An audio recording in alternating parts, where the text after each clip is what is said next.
नमस्कार, आप देख रहे हैं लोकायुक्त न्यूज और मैं हूं आपके साथ ज्योतिका। आइए रुक करते हैं खबर की ओर। रक्षा मंत्री राजनाथ सिंह कहते हैं, हम सभी जानते हैं कि आज का त्योहार बुराई पर अच्छाई की जीत का प्रतीक है। जब भगवान राम ने रावण बुराई पर विजय प्राप्त की तो यह मानवता की जीत थी। हमने कभी भी किसी देश पर हमला नहीं किया है। हमारे दिल में किसी से कोई दुश्मनी नहीं है। हमने युद्ध तभी लड़ा है जब किसी देश ने हमारी अखंडता और संप्रभुता का अनादर किया हो, जब किसी देश ने धर्म, सत्य और मानवीय मूल्यों के खिलाफ युद्ध शुरू किया हो। शास्त्र की पूजा करना इस बात का प्रतीक है कि जब जरूरत है अपनी पूरी ताकत के साथ इस्तेमाल किया जा सकता है। सब जानते हैं कि आज का पर्व बुराई और अच्छाई विजय का प्रतीक है। आज ही के दिन भगवान राम ने रावण का वध किया था। भगवान राम ने बुराई के प्रतीक रावण पर जब विजय हासिल की थी तो वह विजय राम ने सिर्फ अपने लिए हासिल नहीं की थी। राम ने वह लड़ाई पूरी मानवता के लिए लड़ी थी। वह विजय सिर्फ भगवान राम की विजय नहीं थी, बल्कि वह मानवता की विजय थी। मैं यहां मानवता की विजय की बात इसलिए कह रहा हूं क्योंकि रावण बहुत बड़ा विद्वान, धनवान और होने के बावजूद सामाजिक बुराइयों का वह प्रतीक था।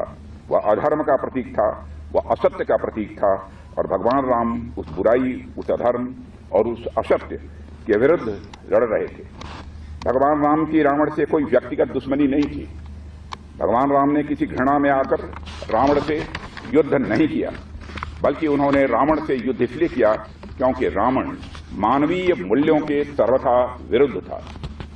भगवान राम की वही प्रेरणा मैं हमारे सैनिकों के भीतर देखता हूं।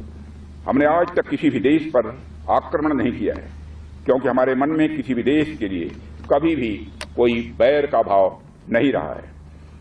हमने तो किसी भी देश के साथ केवल तब युद्ध किया है जब उसने हमारी अखंडता और संप्रभुता का अपमान किया है, जब उसने धर्म, सत्य और मानवीय मूल्यों के खिलाफ जंग छेड़ी है। हमने किसी भी देश के विरुद्ध नफरत या घृणा से प्रेरित होकर कभी युद्ध नहीं किया है। ये हम भारतवासियों के संस्कार हैं साथियों, जो हमें विरासत में मिले हैं। हम इस अनमोल विरासत को आगे भी बरकरार रखेंगे। यह संकल्प भी विजयादशमी के पावन पर्व पर हम सबको लेने की आवश्यकता है। पर कहीं अगर हमें हमारे हितों पर आंच दिखी तो मैं यहाँ यह भी स्पष्ट कर देना चाहता हूँ कि हम कोई भी बड़ा कदम उठाने से पीछे नहीं हटेंगे। साथियों, मैं इस बात का देशवासियों को विश्वास दिलाता हूं। साथियों, किसी भी वस्तु की पूजा करने का यह स्पष्ट संकेत होता है कि जरूरत पड़ने पर उसका पूरी ताकत के साथ प्रयोग किया जाएगा। यह आयोजन आप लोगों की सतर्कता और नेशनल सिक्योरिटी के प्रति जवाबदेही को यह सूचित करता है। वैसे तो हम देख रहे हैं कि हमारी सीमाओं पर सेनाओं की मुस्तैदी के चलते कहीं किसी प्रकार की कोई घटना की संभावना दिखाई नहीं देती है। बावजूद इसके वर्तमान में जैसी परिस्थितियां चल रही हैं, पड़ोसियों की किसी हरकत की संभावना से किसी भी सूरत में इनकार भी नहीं किया जा सकता है।